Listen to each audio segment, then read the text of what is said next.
नमस्कार। आज हम एक ऐसी यात्रा शुरू कर रहे हैं जो आपके जीवन के सबसे छिपे हुए और विनाशकारी पहलुओं को उजागर करेगी। हम सब जीवन में सफलता, प्रेम और संतोष चाहते हैं। फिर भी अक्सर एक अजीब सी अशांति हमारा पीछा करती है। हम सोचते हैं कि कुछ बड़ा हमें शांति देगा, लेकिन शांति की कुंजी तो हमारे अंदर की छोटी छोटी गलतियों को पहचानने में छिपी है। आज की कहानी धर्मपाल नामक एक अति सफल व्यापारी और एक सिद्ध महात्मा की है।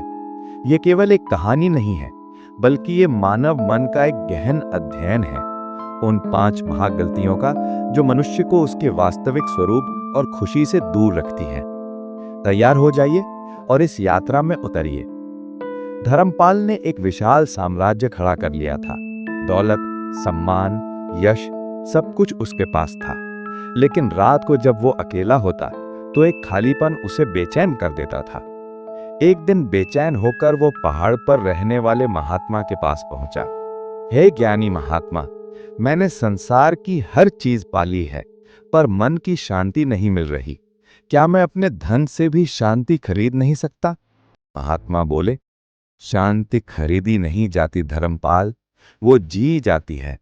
और उसे जीने के लिए तुम्हें पहले उन दीवारों को तोड़ना होगा जो तुमने खुद खड़ी की हैं।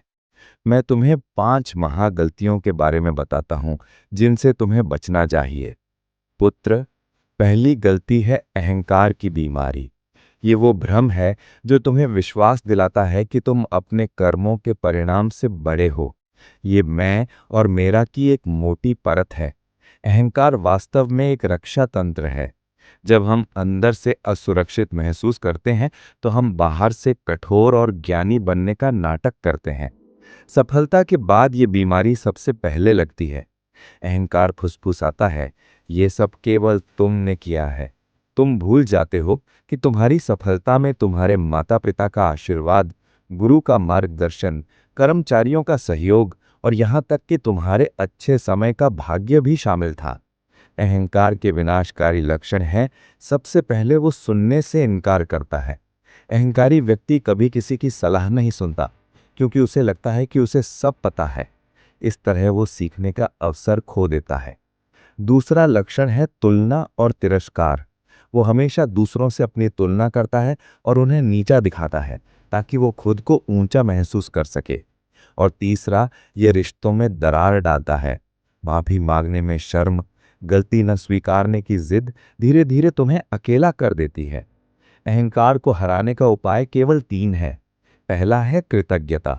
हर सफलता के लिए उन सब का शुक्रिया अदा करें जिन्होंने आपकी मदद की। दूसरा है विनम्रता। जाने कि आप सिर्फ ब्रह्मांड के कण हैं। अपने ज्ञान को बांटें, लेकिन खुद को सबसे बुद्धिमान न माने। और तीसरा है सेवा भाव। अपनी सफलता का उपयोग दूसरों की भलाई के लिए करें।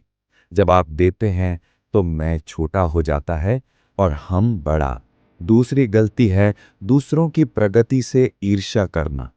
ईर्ष्या तब होती है जब आप किसी और के पास मौजूद किसी चीज, सफलता, सुंदरता या खुशी को देखकर दुखी होते हैं और सोचते हैं कि आप इसके ज्यादा हकदार थे। ये आत्म प्रेम की कमी से पैदा होती है। जो खुद से प्यार नहीं करता वो दूसरों को खुश नहीं देख सकता। ये एक ऐसी आग है जो तुम्हारे अंदर लगती है।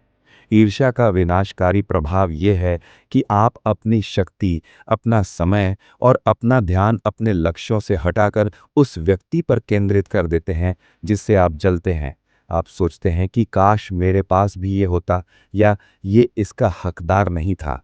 ये सोच तुम्हें अंदर से खोखला कर देती है। ईर्ष्यालु व्यक्ति अपने लिए आने वाली अच्छी चीजों को भी नहीं देख पाता, क्योंकि उसका मन लगातार नकारात्मक रहता है। वो अनजाने में ही सही दूसरों के लिए बुरा सोचने लगता है, जो अंततः उसके लिए बुरा कर्म बन जाता है। ईर्ष्या को प्रेरणा में बदलना ही समाधान है। सबसे पहले तुलना बंद करें। अपनी तुलना केवल बीते हुए कल के स्वयं से करें। आज आप कल से कितना बेहतर हैं। दूसरा, समझें कि सबका समय होता है। किसी की सफलता आपकी असफलता नहीं है। और तीसरा, जब भी ईर्ष्या महसूस हो, उस व्यक्ति के लिए जोर से शुभकामनाएं बोलें। यह आपके मन को शांत करता है और सकारात्मक ऊर्जा पैदा करता है। महात्मा बोले, तीसरी गलती है वर्तमान क्षण को व्यर्थ गंवाना। इंसान या तो अतीत की गलतियों पर रोता रहता है या भविष्य की हवाई किले बनाता रहता है। वो भूल जाता है कि जीवन केवल अभी में है। वर्तमान के तिरस्कार के दो रूप हैं। पहला है अतीत का बोझ। अतीत की गलतियों या दुखों को बार बार याद करके खुद को सताना। अतीत बदला नहीं जा सकता, इसलिए ये ऊर्जा की सबसे बड़ी बर्बादी है। दूसरा है भविष्य का भ्रम। ये सोचना कि जब मेरे पास ये होगा तब मैं खुश होऊंगा। ये खुशी को स्थगित करना है। आप होना भूलकर केवल पाने पर ध्यान देते हैं। वर्तमान में जीना सीखने के लिए 3 अभ्यास जरूरी हैं। पहला है जागरूकता यानी माइंडफुलनेस। जो भी काम कर रहे हैं उसे पूरी जागरूकता से करें। खाते समय केवल खाना खाएं, चलते समय केवल चलें। दूसरा, छोटी खुशियां। वर्तमान में मौजूद छोटी खुशियों, सूरज की रोशनी, हवा, एक मुस्कान को नोटिस करना शुरू करें। और तीसरा, कर्म पर ध्यान। अपनी पूरी शक्ति अपने आज के लक्ष्य पर लगाएं। लक्ष्य बड़ा हो सकता है, लेकिन उसे पाने का रास्ता हमेशा आज से शुरू होता है। चौथी गलती है खुद को पूर्ण ज्ञानी मान लेना। ये एक दीवार है जो तुम्हारे विकास को हमेशा के लिए रोक देती है। हम सोचते हैं कि हमने डिग्री ले ली है या अनुभव पा लिया है, अब हमें सीखने की जरूरत नहीं है। जिस पल आप सीखना बंद करते हैं, उसी पल आपका दिमाग जड़ हो जाता है। ज्ञान कहाँ छिपा है? ये छिपा है आपकी गलतियों में। आपकी सबसे बड़ी टीचर आपकी असफलताएं हैं। हर गलती एक कोर्स है। दूसरा, ये हर इंसान में है। हर व्यक्ति, चाहे वो आपसे छोटा हो, गरीब हो या अलग राय रखता हो, आपको कुछ सिखा सकता है। बच्चों में सादगी और बड़ों में अनुभव होता है। तीसरा, ये छिपा है आपके विरोधियों में। जो लोग आपके विरोधी हैं, वो आपको आपकी कमियां दिखाते हैं। उनकी आलोचना को सीखने का मौका माने। सीखने की आदत डालें। हमेशा ओपन माइंड रखें। अपनी राय से चिपके न रहे। दूसरे दृष्टिकोण को सुनने की हिम्मत रखें। प्रश्न पूछें। प्रश्न पूछना अज्ञानता नहीं, बल्कि बुद्धिमत्ता की निशानी है। खुद को प्रोफेसर नहीं, बल्कि जीवन भर का छात्र यानी लाइफ लॉन्ग स्टूडेंट माने।